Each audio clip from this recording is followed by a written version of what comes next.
이제 오늘 우리가 은혜를 많이 받았네. 거의 1시간 받았네. 1시간 받았는데 조금만 말씀을 드리겠습니다. 자, 지금 친황의 삼각대 교회론 중에서 오늘 이제 이게 4번째 시간인가요? 4번째 시간 같은데 4번째 시간이지. 자, 오전에는 교회와 하나님의 영광과 충만, 이건 정말 밀접한 관계가 있다. 여러분들이 충만함을 원하면, 어떤 영적인 충만은 뭐든지 충만함을 원하면, 그리고 그걸 구한다면 주님의 몸인 주님께서 교회 자체를 자신과 동일시했는데 이 교회와 분리돼서는 그건 불가능한 거다. 그 영광도 마찬가지입니다. 하나님께 영광을 돌리는 것도 마찬가지고, 하나님께서 우리에게 또 영광을 어떤 때 은혜와 영광을 주신다고 그랬는데 그것도 교회와 아주 밀접한 관계를 가지고 있다. 오늘 오후에는 잠깐 이 교회, 우리가 이제 주님께서 교회를 세웠다고 우리가 알고 있는데, 그러면 지금 이 일반 이제 성도들은 이게 큰 관심은 없어요. 그런데 이제 교회를 조금 더 공부하다 보면 교회가 언제 시작된 거냐, 이런 조금 이제 공부하다 보면 어려운 문제가 있습니다. 이게 논쟁이 됩니다. 이게 신학교에서는 이게 크게 이제 어떤 논쟁의 어떤 주제고요. 그래서 그 부분을 근데 살펴보겠습니다. 근데 왜 교회의 시작, 교회의 기원, 교회의 출발이 왜 중요한가? 이런 것들을 시간이 많이 없어서 중요한 것들만 이렇게 살펴보겠습니다. 자, 마태복음 잘 아시는 거, 마태복음 16장 18절 여러분들 한번 읽어보시고요. 마태복음 16장 18절 아시죠? 그리고 이제 히브리서 2장을 보겠습니다. 히브리서 2장. 너는 베드로라, 내가 이 반 속에 내 교회를 세우리니 지옥의 문들이 이기지 못하리라. 마태복음 16장 18절 그렇게 되어 있고요. 히브리서 2장 12절 보면, 자, 11절, 12절, 2절 읽겠습니다. 거룩히 구별하신 분과 거룩히 구별된 자들이 다 하나에서 났으니 이러한 까닭에 그분께서 그들을 형제라 부르기를 부끄러워하지 아니하시고, 여러분, 우리 그리스도 예수님과 함께 형제입니다.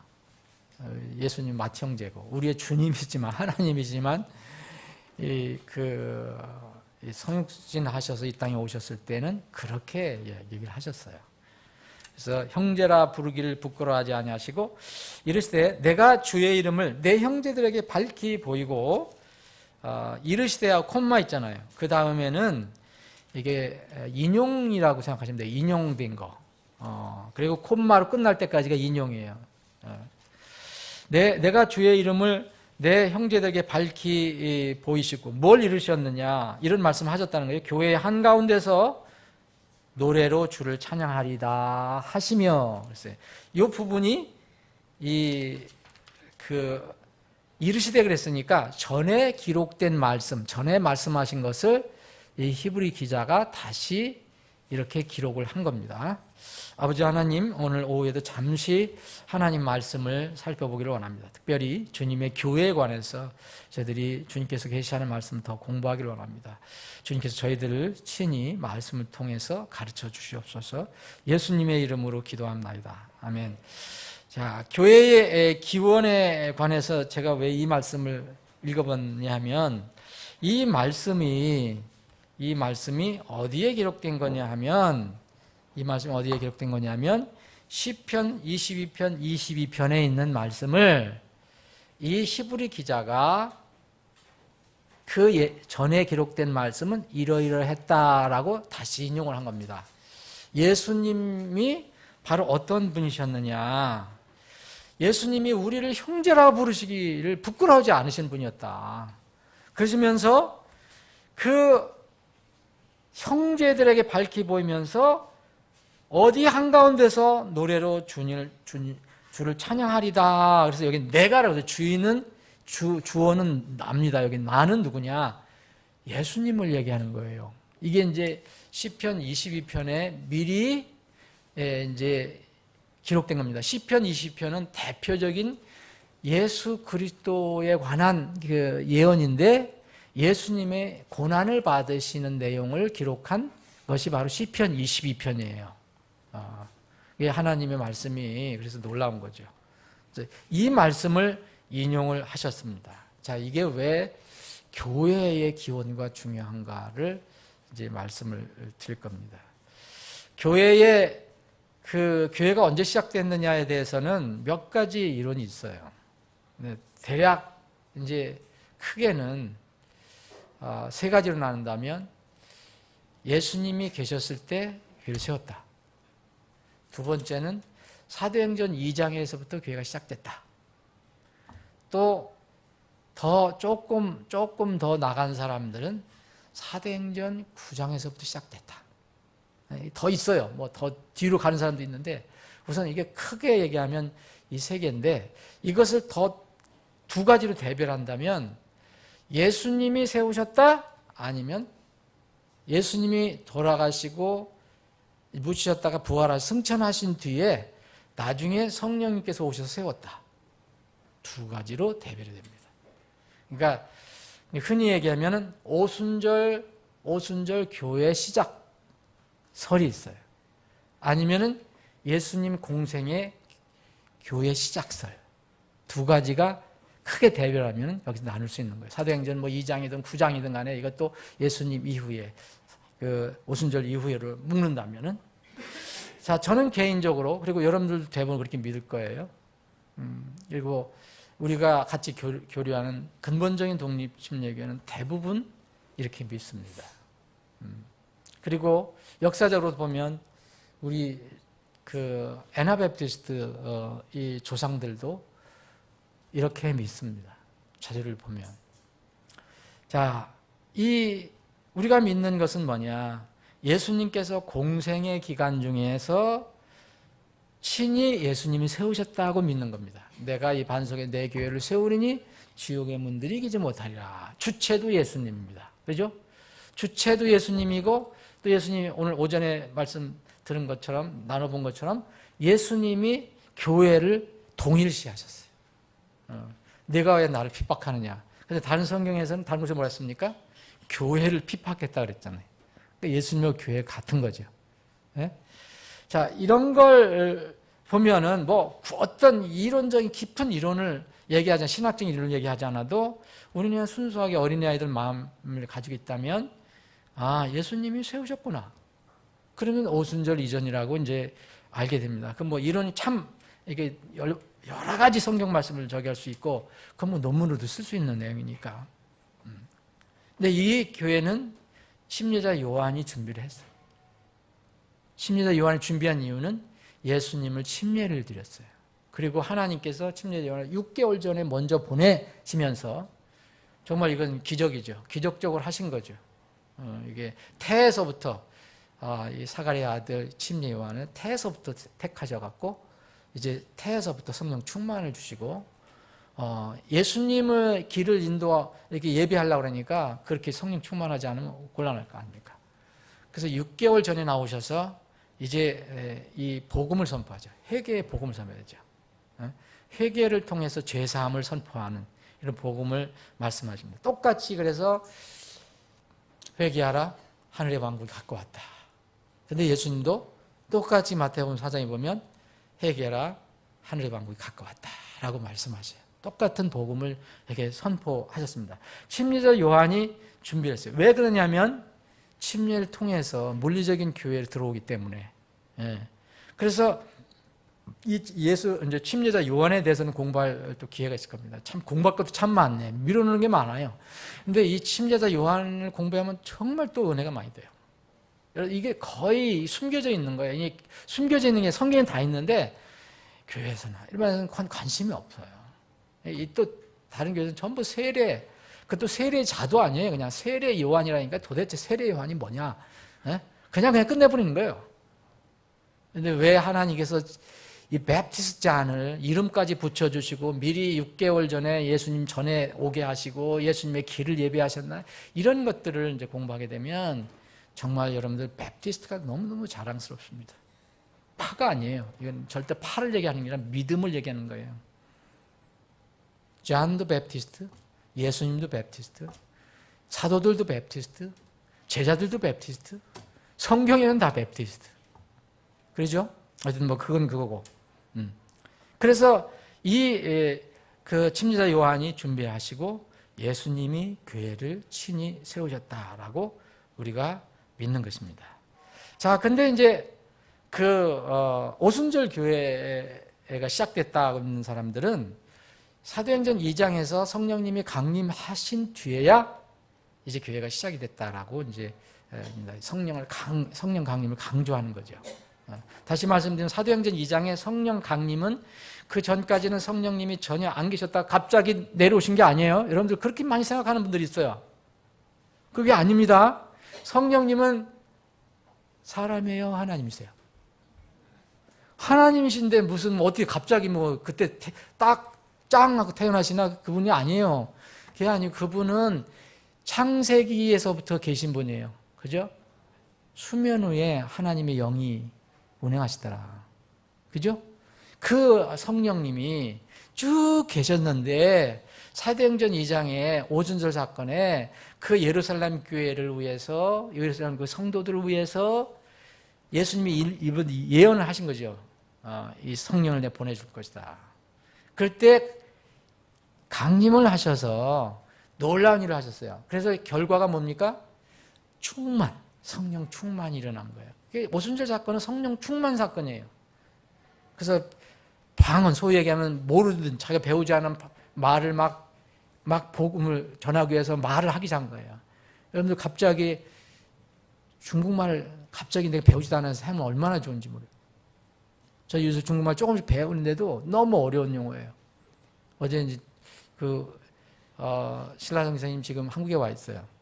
이제 오늘은 언니 선교사님 교회 갔는데 어제 이제 어디 이제 그 신방을 같이 갔어요. 어려운 사람이 있어서 탈북자 신방을 갔는데 탈북자가 중국말을 잘하잖아요. 그러니까 신라성 선생님 막 중국말을 해요.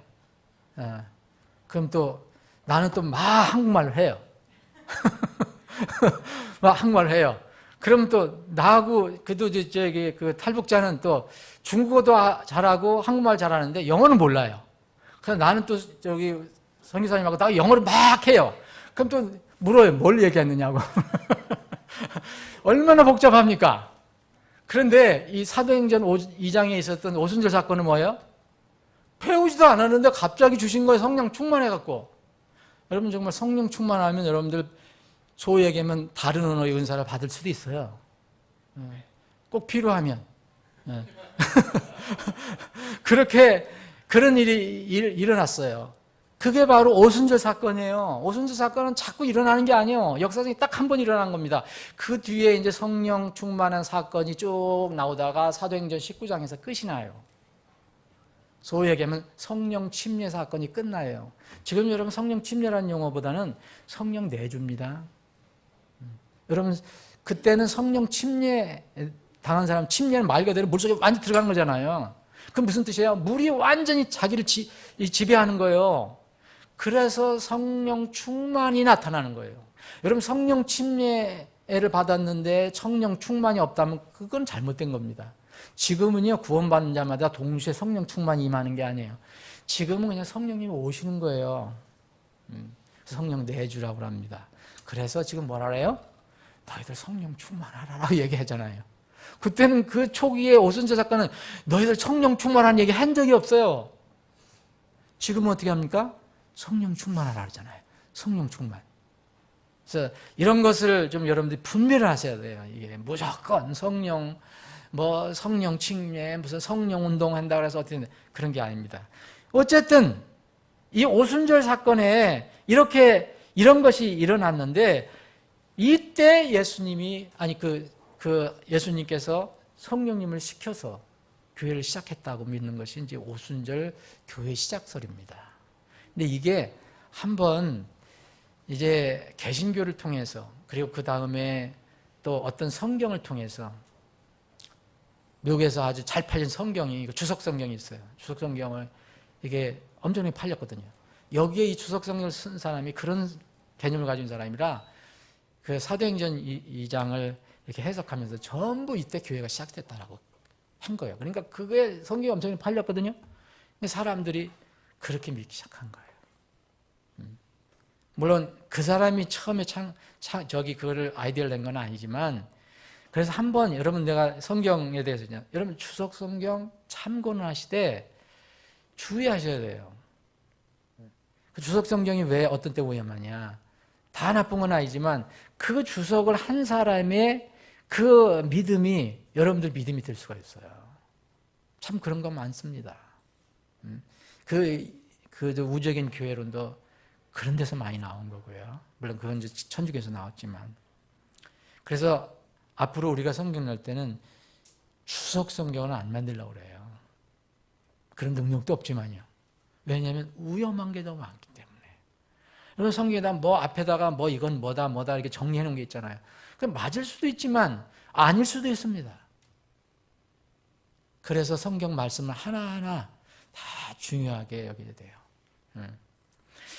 자, 예수님이 세우신 교회가 맞냐, 아니면 오순절에 세우신 교회가 맞냐라고 할 때는 여러 가지가 있어요. 그랬는데, 자, 오순절 교회에 세워지지 않았다라는 것을 여러분들이 그냥 문자를 믿으신다면, 자, 히브리서 제가 지금 시간이 없기 때문에 대표적으로 말씀을 드린 거예요. 자, 시편 20편을 보세요. 시편 20편 한번 보시면은 여러분들이 금방 이해를 하실 겁니다.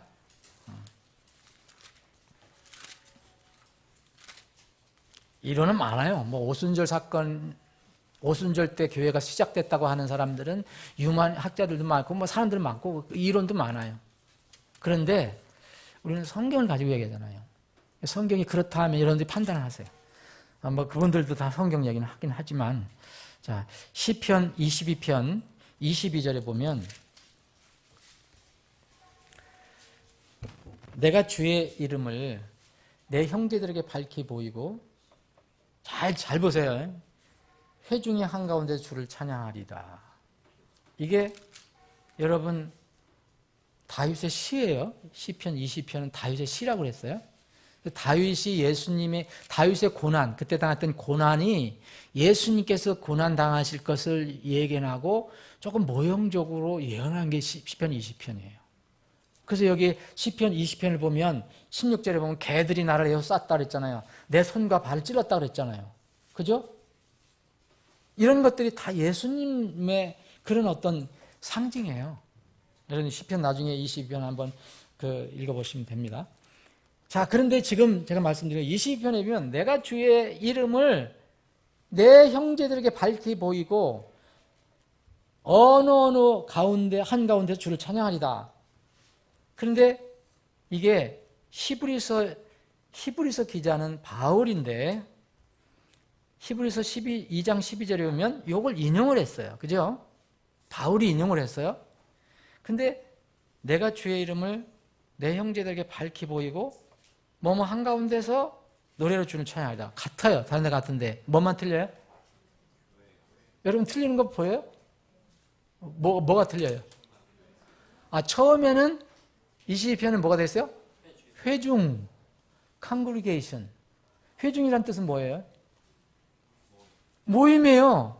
그게 에클레시아예요. 에클레시아. 제가 설명드린 거. 불러서 모은 사람들. 이게 회중이라고도 할 수 있고 집회라고도 할 수 있고 모임이라고도 할 수 있고, 그래서 이 신약에서는 개념이 교회. 근데 교회는 내 교회만 되잖아요. 예수님이 우리가 말하는 교회는 내 교회예요. 그럼 사람들이 모여 저 공회당에 집회하게 해서 모여. 그거는 예수님의 교회가 아니에요. 그 집회는 그 회중은 예수님의 교회가 아니란 말이에요. 예수님의 마이 초치가 되는 거예요. 마이 에클레시아. 근데 이거는 예수님이 예언이잖아요. 그리고 히브리서 2장도 이거 예수님에 관해서 얘기한 거예요. 근데 여기는 다윗은 회중이라고 그랬어요. 회중. 그런데 신약을 기록한 바울은 성령의 감동을 받아서 뭐로 기록했습니까? 회중이 뭘로 바뀌었어요? 교회. 그럼 회중이나 교회는 같은 말이에요. 자, 그러면 이게 언제? 그럼 여기서 결정적인 게 뭐냐면 교회의 한가운데서 노래로 주를 찬양하리다 그런 거예요.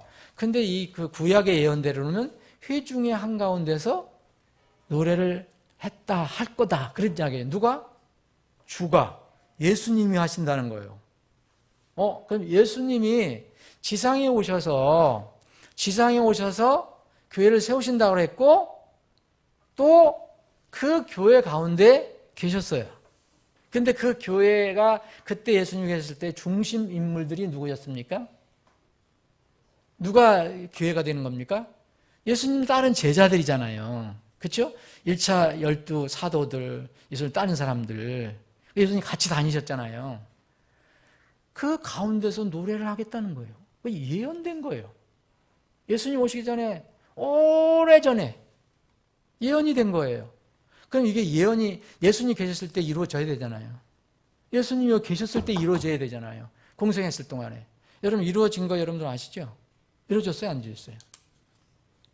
어디서 이루어졌어요? 네? 예수님이 제자들하고 노래한 적 있어요? 없어요? 있습니다. 이게 예언이 됐어요. 마태복음 26장 한번 보세요.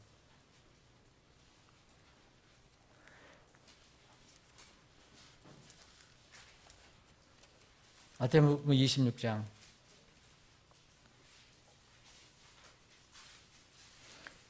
예수님께서 마태복음 26장 뭐예요? 만찬을 제정하신, 그러니까 전날 밤, 돌아가시 전날 밤에 그 다락방에서 제자들과 함께 만찬을 하셔요. 만찬이 끝나면 어떻게 돼요? 예수님 어디를 옮겨야 돼요? 어디로 옮겨야 됩니까? 이 겟세마네 동산으로 옮겨야 돼요. 그리고 밤새 어떤 그런 고통의 시름, 그리고 또 이 시련 저기를 받으세요. 이 고난을 받으셔야 돼요. 사람들이 또 배반을 해야 돼요. 이런 과정이 남아있어요. 그래서 여기에 이 26장 읽어보시면, 자, 만찬이 끝났어요, 다락방에서. 만찬이 끝나고 이제 저기로 옮기셔야 돼요, 산으로.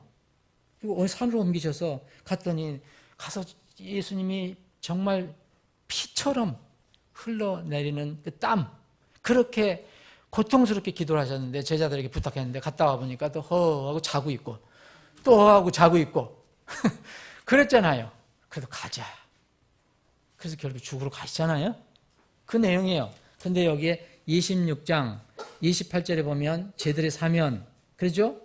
이게 뭐예요? 만찬을 얘기하시죠? 그리고 30절에 보면 그들이 찬송 하나를 부른 뒤 올리브산으로 가니라 그랬어요. 여기 그들은 누굽니까? 대인은 제자들과 예수님이에요. 이건 이미 다윗이 오래전에 예언을 해놓은 거예요. 그런데 다윗은 어떻게 했느냐? 히브리 성경으로는 회중이다. 회중은 뭐냐? 이 제자들 한가운데서, 이런 얘기예요. 불러내임 받은 사람 한가운데서. 그런데 이 히브리서에는 이것을 교회라고 했어요.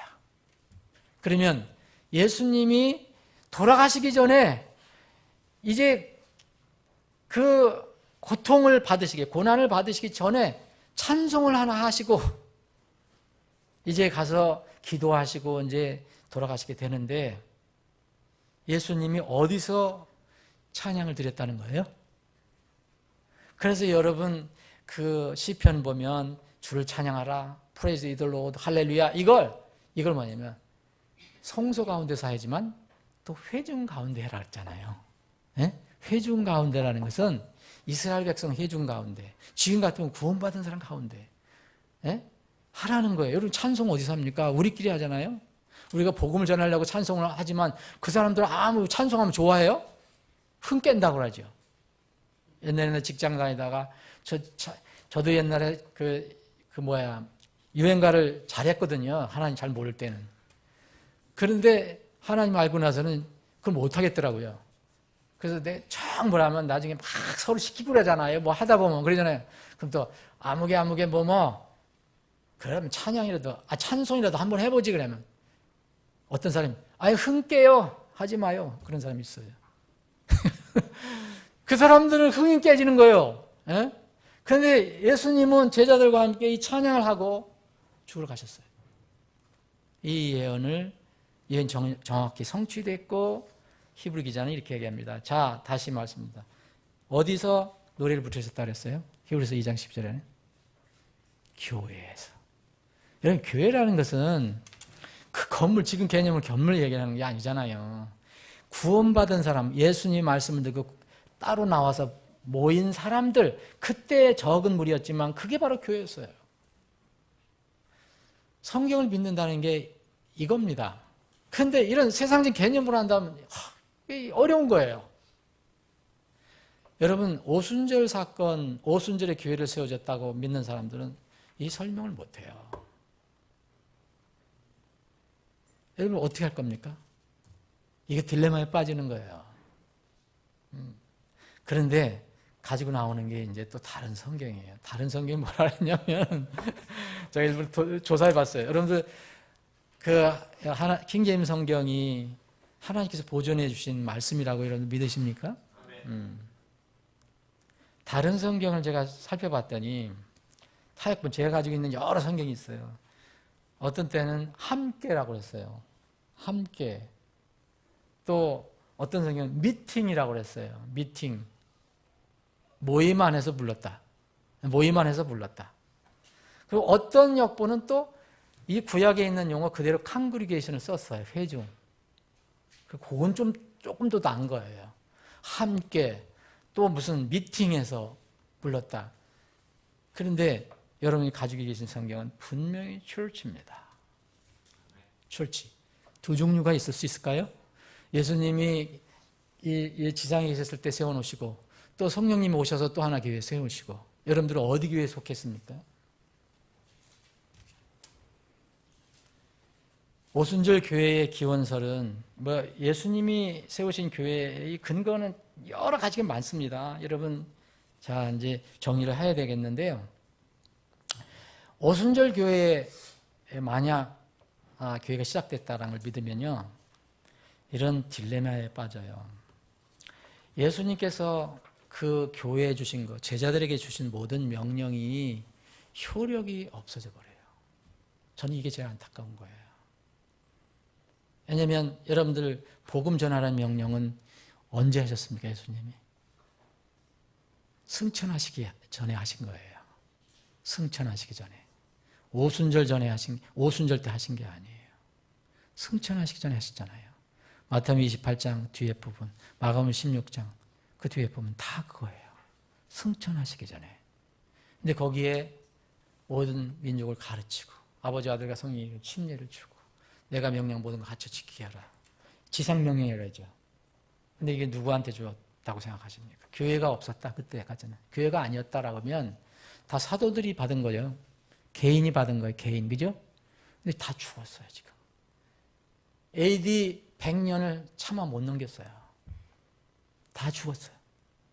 그리고 사도들이 또 혹시 내가 이렇게 받은 이 명령 너한테도 내가 준다. 그 사람 혹시 제자들이 또 살았어도 200년을 못 넘어갔어요. 근데 지금 얼마예요? 2018년이에요. 여러분, 교회의 명령임을 믿으십니까? 그건 주님께서 교회에게 주신 거예요. 침례도 교회에게 하라고 주신 거고요. 만찬도 교회에게 하라고 주신 거예요. 교회관이 잘못되면요, 만찬 무시해버립니다. 만찬도 한다 그러면 뭐 집에서 자기 혼자 하든지 마음대로 하는 거예요. 이게 무질서예요. 무질서. 교회의 시작 문제가 아무것도 아닌 것 같지만 결국은 자기도 모르는 사이에 중요한 게 되는 거예요. 중요하게. 예수님의 교회인가 성령님의 교회인가, 우리가 성령님하고 예수님하고 무슨 싸움 붙이는 것도 아니지만 결국 그렇게 돼버리잖아요. 예? 내가 내 교회를 세우기로 했는데 여러분 사도행전 2장에 보면 성령님의 교회가 오셔서 교회를 세웠다는 말이 되잖아요. 그리고요, 만약 사도행전 2장이 또 한다 그러면은 이게 성령주의, 신비주의 주장할 염려가 참 많아요. 그러면 신비주의, 성령, 은사주의가 얼마나 적용한지 아시죠? 여러분, 오늘 점심 때 잠깐 교제한 분도 그랬어요. 여러분, 금리 사역이라는 거 들었어요. 그분 입에서 금리 사역 나왔어요. 이렇게 무질서한 거예요. 일반 교회에서 금리 사역이 있어요. 금리 사역이 여러분 들어오고 있어요. 뭐예요? 금리 사역이. 여러분들 이빨 여기 아말감으로 한 걸 이제 금리로 다 바꿔주신다는 사역이에요. 이게 사도행전 2장의 이 성령 운동 때문에.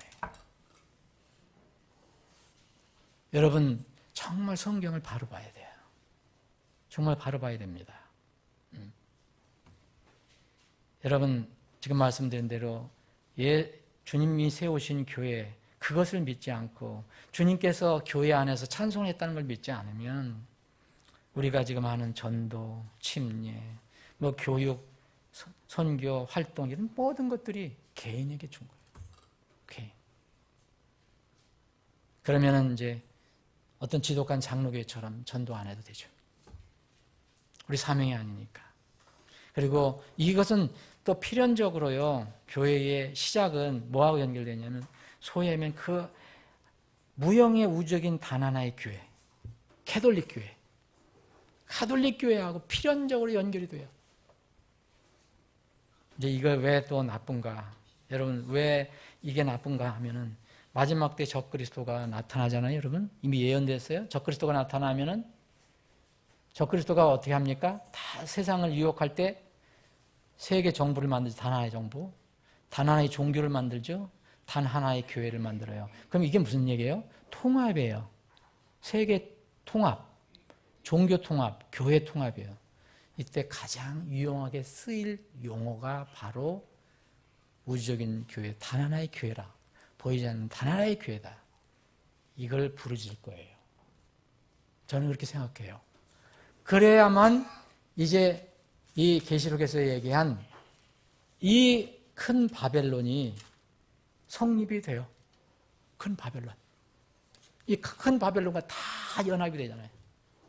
그래서 그 큰 바벨론이 망하잖아요. 정리하겠습니다. 여러분 정말 바른 복음으로 바르게 거듭난 하나님의 자녀임을 저는 믿습니다. 그러면은 거듭난 후에 성경이 제시하는 바른 물침례에 순종해서 내 교회에 연합을 하는 것이 주님의 내 교회에 연합하는 것이 다음 단계입니다. 이걸 아직 이제 오전에 오시는 분들은 이런 게 못하는 분들이 있는 거죠. 그러면 여러분들이 연합한 교회는 어떤 성질의 교회라고 믿습니까? 사도행전 2장에 시작된 소위 성령님이 보이지 않는 어떤 성령님이 어떤 놀라운 그런 어떤 사건을 통해서 여러분들 교회를 만드셨다는 그런 교회. 그래서 결국은 우주적인 무용 교회를 만드신다고 여러분 믿으십니까? 아니면 여러분의 마음과 몸과 보이는 모든 것들 영혼이 함께 소속되어 있고 그리고 분명히 보이고 또 움직이고 역사하시고 또 하나님께서 직접 주님께서 명령을 주셔서 받은 그 주님의 교회임을 믿으십니까? 여러분들이 교회관을 앞으로 튼튼히 세우는데 이것은 무척 중요한 진리라고 저는 생각합니다. 아버지 하나님, 오후에 저희들이 다시 모여서 주님을 찬양할 수 있는, 경배할 수 있는 기회를 주셔서 감사합니다. 주님, 계속해서 저희들이 주님의 몸, 주님의 교회에 관해서 살펴보고 있습니다. 주님, 공부하는 기간 동안에 주님께서 더 하늘의 문을 열어주셔서 하늘의 지혜로 저희들을 충만케 해주셔서 주님의 몸 교회에 관한 분명한 믿음을 갖고 주님 오실 때까지 이 땅에서 섬기는 저희들이 다 되게 해 주시옵소서.